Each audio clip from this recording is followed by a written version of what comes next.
চাই।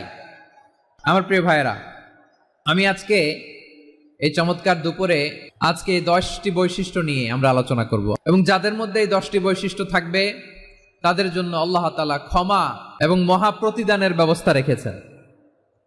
এই 10টি গুণ যাদের মধ্যে থাকবে তাদের জন্য আল্লাহ তাআলা ক্ষমা এবং মহা প্রতিদানের ঘোষণা দিয়েছেন। সুবহানাল্লাহ বলেন।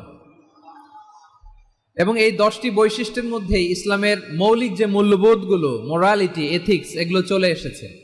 মৌলিক কথাগুলো দিন ইসলামের প্রায় সকল অনুষঙ্গের সমাবেশ ঘটেছে এই আয়াতে। এবং এই আয়াতে পুরুষের পাশাপাশি নারীদেরকেও আল্লাহ তাআলা স্পেশাল গুরুত্ব দিয়েছেন। সুবহানাল্লাহ পড়বেন না? Gender equality in terms of getting rewards, প্রতিদান বা সওয়াব পাওয়ার দিক থেকে ইসলামে নারী পুরুষ সমান। অনেকে বলে ইসলাম নারীদেরকে ঠকিয়েছে, নারী পুরুষ নাকি সমান না। অনেক নারীবাদীরা বলেন, আমি প্রিয় বোনদের বলবো এই আয়াতের দিকে তাকান, সূরা আহজাবের 35 নম্বর আয়াতের দিকে তাকান। এই আয়াতে নারী পুরুষ সমান। সুবহানাল্লাহ বলেন তো সবাই।